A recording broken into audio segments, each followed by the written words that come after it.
Hello friend, तो फिर एक बार स्वागत है आपका अपने यूट्यूब चैनल पर। तो आज मैंने यहाँ पर सोशल स्टडी के कुछ क्वेश्चन लिए जो कि प्रीवियस ईयर पेपर से हैं। तो इसमें आपको जो आपके एग्ज़ाम में सोशल स्टडी में क्वेश्चन पूछे आते हैं, कई क्वेश्चन ऐसे देखने को मिलेंगे। तो आप वीडियो को शुरू से लेकर एंड तक देखें। तो वीडियो को शुरू करने से पहले मैं आपके हित की दो बात कहना चाहूँगी। जैसा कि आप लोग जानते ही हैं कि मनुष्य अपने लक्ष्य अपने दिमाग और अपनी सोच के अनुरूप ही चुनता है। निर्भर करता है कि आपकी अपनी सोच पर कि आप अपने लक्ष्य पर कितने गंभीर हैं। सफलता का जो प्रतिशत है वो भी उसी के अनुरूप ही होगा। अगर आप तैयारी परीक्षा की कर रहे हैं, दिमाग में सोच किसी और विषय सामग्री की चल रही है, तो आप दिखावा कर रहे हैं। आपकी कोशिश रहनी चाहिए कि एक बार में आप एक ही लक्ष्य पर अपना ध्यान केंद्रित करें। तो चलिए स्टार्ट करते हैं आज की वीडियो को। वीडियो का पहला प्रश्न है, संयुक्त राष्ट्र संघ की स्थापना कब हुई? संयुक्त राष्ट्र संघ की स्थापना कब हुई? देखिए इसके ऑप्शन है 24 अक्टूबर 1945, 25 अक्टूबर 1945, 26 अक्टूबर 1945, 25 अक्टूबर 1948। तो आपका सही जो ऑप्शन है वो होगा option A 24 October 1945। Next question है आपका, ग्राम पंचायत का सदस्य बनने के लिए न्यूनतम आयु सीमा क्या है? कितनी होनी चाहिए ग्राम पंचायत का सदस्य बनने के लिए? आपके ऑप्शन है 18 वर्ष, 21 वर्ष, 25 वर्ष, 30 वर्ष। तो देखिए आपका ऑप्शन बी 21 वर्ष सही होगा। नेक्स्ट क्वेश्चन, भारत में उच्चतम न्यायालय में संविधान के बुनियादी ढांचे का सिद्धांत दिया है, किसने दिया है? ऑप्शन है आपके केशवानंद भारती के मामले में, शंकरी प्रसाद के मामले में, सज्जन सिंह के मामले में, गोलकनाथ के मामले में। तो देखिए आपका option number A Keshavananda Bharati के मामले में, ये आपका राइट ऑप्शन होगा। नेक्स्ट क्वेश्चन, भारतीय संविधान तदर्थ न्यायाधीशों की नियुक्ति की व्यवस्था करता है, कहाँ करता है? देखिए उच्च न्यायालय में, जिला एवं सत्र न्यायालय में, या फिर संसद में, सर्वोच्च न्यायालय में, कहाँ करता है? तो देखिए इसका जो राइट ऑप्शन डी है, सर्वोच्च न्यायालय में, ये आपका राइट होगा। यह कौन निश्चित करता है कि कोई विधेयक धन विधेयक है या नहीं? तो देखिए इसका ऑप्शन है भारत का राष्ट्रपति, भारत का वित्त मंत्री, राज्यसभा का सभापति, लोकसभा का स्पीकर। तो इसका सही जवाब होगा ऑप्शन नंबर डी, लोकसभा का स्पीकर जो है तय करता है कि कोई विधेयक धन विधेयक है अथवा नहीं है। नेक्स्ट क्वेश्चन है आपका, शिक्षा को द्विध्रुवीय किसने कहा है? एडम्स ने, फोवेल ने, डीबी ने, या फिर ओबी स्मिथ ने? तो देखिए शिक्षा को द्विध्रुवीय कहा है एडम्स ने, यानी ऑप्शन नंबर ए आपका राइट ऑप्शन हो जाएगा। नेक्स्ट क्वेश्चन है आपका, उच्च प्राथमिक स्तर पर कौन सा विषय सामाजिक अध्ययन में सम्मिलित नहीं है? प्राथमिक स्तर पर आपसे पूछा गया कि कौन सा विषय सामाजिक अध्ययन में सम्मिलित नहीं है। देखिए दर्शन शास्त्र, राजनीति शास्त्र, भूगोल, इतिहास, कौन सा विषय इसमें जो कि सामाजिक अध्ययन में सम्मिलित नहीं है? वो है आपका दर्शन शास्त्र, यानी ऑप्शन ए आपका सही हो जाएगा। नेक्स्ट क्वेश्चन है आपका, निम्नलिखित में से कौन सा व्याख्यान विधि का गुण नहीं है? देखिए इसमें गौर करने वाली बात है, इसमें नहीं है पूछा गया आपसे। इसके ऑप्शन है समय व शक्ति की बचत होती है, तर्क एवं चिंतन शक्ति का विकास होता है, पाठ्य वस्तु को अधिक स्पष्ट किया जा सकता है, विद्यार्थियों में स्वाध्याय की आदत पड़ती है। तो नहीं है पूछा गया, तो इसका ऑप्शन डी है वो आपका सही हो जाएगा, विद्यार्थियों में स्वाध्याय की आदत पड़ती है।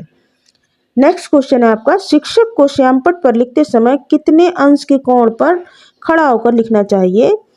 देखिए इसके ऑप्शन है 55, 65, या फिर 45, या फिर 35।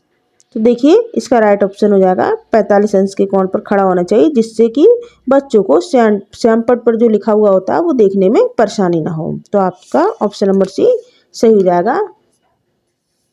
नेक्स्ट क्वेश्चन है आपका, सामाजिक अध्ययन शिक्षण का उद्देश्य है। सामाजिक अध्ययन शिक्षण का उद्देश्य क्या है देख लेते हैं। सांस्कृतिक विरासत का विकास करना, राष्ट्रीय एकता और अंतर्राष्ट्रीय समझ विकसित करना, अच्छी नागरिक बनाना, या फिर उपयुक्त सभी। तो देखिए इसमें जो भी ऑप्शन दे रखे हैं, सांस्कृतिक विरासत का विकास करना, राष्ट्रीय एकता और अंतर्राष्ट्रीय समझ विकसित करना, अच्छे नागरिक होना, ये सभी, यानी आपका ऑप्शन डी उपयुक्त सभी, ये सभी ही सामाजिक अध्ययन शिक्षण के उद्देश्य हैं। नेक्स्ट क्वेश्चन है आपका, निम्नलिखित में से कौन सा धर्म त्रिरत्न में विश्वास करता है? बौद्ध धर्म, वैष्णव धर्म, शैव धर्म, या फिर जैन धर्म? तो आपका ऑप्शन डी जैन धर्म आपका राइट ऑप्शन हो जाएगा। नेक्स्ट क्वेश्चन है आपका, मालती माधव नाटक की रचना किसने की, यानी मालती माधव नाटक है ये, इसकी रचना किसने की है, भास, कालिदास, भवभूति, भाणभट्ट। तो देखिए इसकी रचना की है भवभूति ने। किसने की है, भवभूति ने। नेक्स्ट क्वेश्चन है आपका, दिल्ली में जंतर मंतर का निर्माण किसने करवाया था, दिल्ली में जंतर मंतर का निर्माण किसने करवाया था, कीर्ति सिंह ने, अजीत मल ने, विजय सिंह ने, या फिर जय सिंह द्वितीय ने। तो देखिए इसका राइट ऑप्शन ऑप्शन डी जय सिंह द्वितीय ने करवाया था दिल्ली में जंतर मंतर का निर्माण। नेक्स्ट क्वेश्चन है आपका, वर्नाक्यूलर प्रेस एक्ट कब पारित हुआ था, इसके ऑप्शन है 1878, 1880, 1885, 1888। तो इसका राइट ऑप्शन ए आपका सही हो जाएगा, 1878 में वर्नाक्यूलर प्रेस एक्ट पारित हुआ था। नेक्स्ट क्वेश्चन है आपका, भारतीय राष्ट्रीय कांग्रेस के प्रथम अध्यक्ष थे, कौन थे, A O Hume, W C Banerjee, Surendra Nath Banerjee या महात्मा गांधी। तो देखिए इसका right option B W C Banerjee है। अच्छा, भारतीय राष्ट्रीय कांग्रेस की स्थापना 1885 में बम्बई में हुई थी और इसके अध्यक्ष जो थे वो थे W C Banerjee. Next question आपका, भूदान आंदोलन किसने प्रारंभ किया था, जयप्रकाश नारायण, विनोबा भावे, जे बी कृपलानी या फिर नरसिंह मेहता। तो इसका right option B Vinoba Bhave आपका राइट ऑप्शन होगा। नेक्स्ट क्वेश्चन आपका, निम्न में से कौन काकोरी कांड से संबंधित नहीं है, भगत सिंह, अशफाक उल्ला खां, राम प्रसाद बिस्मिल या फिर राजेंद्र लाहिड़ी। तो देखिए इसमें ऑप्शन ए आपका भगत सिंह जो है वो काकोरी कांड से संबंधित नहीं है। नेक्स्ट क्वेश्चन आपका, सुबंधु घटक पर छपड़ाक बीरसेन इन सभी में क्या समानता थी, यानी सुबंधु घटक पर छपड़ाक बीरसेन इन सभी में क्या समानता थी। तो देखिए इनके ऑप्शन है, यह सभी गुजरात के शासक थे, यह सभी बुद्ध धर्म के प्रचारक थे, यह सभी चंद्रगुप्त विक्रमादित्य के दरबार में थे, यह सभी जैन धर्म के प्रचारक थे। तो इसका राइट ऑप्शन आपका सी, यह सभी चंद्रगुप्त विक्रमादित्य के दरबार में थे। अब देखते हैं, अब आपका है नेक्स्ट क्वेश्चन, निम्नलिखित में से कौन सा सही सुमेलित है, चौसा का युद्ध, घाघरा का युद्ध, कन्नौज का युद्ध, हल्दीघाटी का युद्ध, ये आपको सुमेलित करना। देखिए चौसा का युद्ध ये हो गया आपका 1539 में, घाघरा का युद्ध ये 1529 में, कन्नौज का युद्ध 1540 में और हल्दीघाटी का युद्ध हुआ था 1576 में। तो इसमें आपका ऑप्शन जो सी है ये आपका सही हो जाएगा। अब देखते हैं नेक्स्ट क्वेश्चन, निम्नलिखित को काल क्रमानुसार व्यवस्थित करें।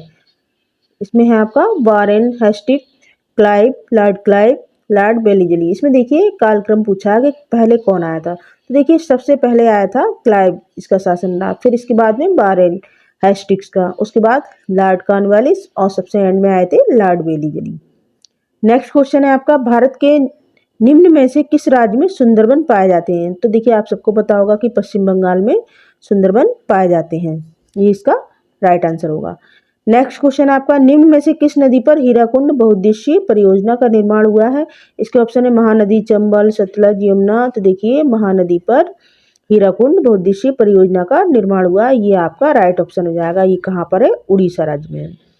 निम्न में से कौन सा विश्व का सबसे बड़ा उष्ण मरुस्थल है। देखिए इसके ऑप्शन कालाहारी मरुस्थल, अट्टाकामा मरुस्थल, सहारा मरुस्थल, थार मरुस्थल। तो इसका राइट ऑप्शन हो जाएगा ऑप्शन सी सहारा मरुस्थल, जो कि विश्व का सबसे बड़ा उष्ण मरुस्थल है।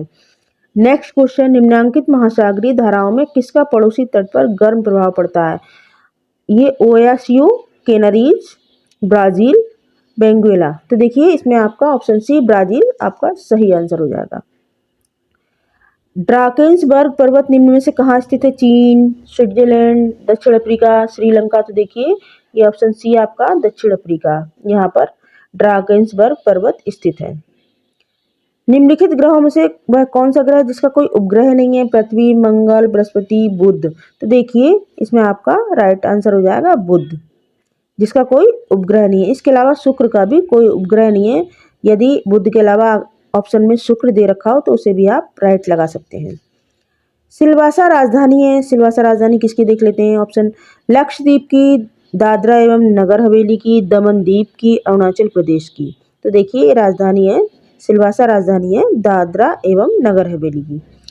नेक्स्ट क्वेश्चन है आपका, निम्न में से कौन सी मिट्टी भारत में कपास की खेती के लिए एक आदर्श है, यानी कपास की खेती सबसे ज्यादा अच्छी होती किस मिट्टी में होती, जलोढ़ मिट्टी, लाल मिट्टी, काली मिट्टी, लेटराइट मिट्टी। तो देखिए काली मिट्टी जो है ना उसमें कपास की खेती सबसे ज्यादा अच्छी होती है, और काली मिट्टी को हम रेगुर मिट्टी भी कहते हैं। काली मिट्टी कहाँ पर ये मिलती है, कहाँ पाई जाती है। तो देखिए दक्षिण के पठार पर ये मिट्टी पाई जाती है अधिक से अधिक। नेक्स्ट क्वेश्चन है आपका, निम्न स्थलाकृतियों में से किसका निर्माण भ्रसन द्वारा होता है? इसके ऑप्शन है छत्रक शिला, हिमोड़, बिभ्रंश घाटी, डोलाइन। तो देखिए इसका आंसर हो जाएगा बिभ्रंश घाटी, इसका निर्माण भ्रसन द्वारा होता है। अब इस वीडियो का सबसे लास्ट क्वेश्चन है, चंद्र ग्रहण निम्न में से कब पड़ता है? चंद्र ग्रहण निम्न में से कब पड़ता है? पूर्णमासी, अमावस, प्रथम चतुर्थ, तृतीय चतुर्थ देख लिए। ये जो चंद्र ग्रहण है ये पूर्णमासी पर पड़ता है। कब पड़ता है? पूर्णमासी में। तो फ्रेंड्स, आपको ये वीडियो कैसा लगा कमेंट करके बताएं। मुश्किल नहीं है कुछ भी, अगर ठान लीजिए जिस भी परीक्षा को आप देंगे साथ में और लोग भी देंगे। कुछ सफल होंगे तो कुछ कम अंतर में सफल होंगे, कुछ ज़्यादा अंतर में असफल होंगे। तो सफल लोगों और असफल में उनकी तैयारी में भी फ़र्क रहता है। तो ज़रूरत है आपको उस फ़र्क को समझने की आपसे कहाँ से भूल हुई है। याद रहे कि कुछ पाने के लिए कुछ खोना भी पड़ता है। तो मिलते हैं अगली वीडियो में। तो प्लीज़ वीडियो को शेयर करना ना भूलें। धन्यवाद।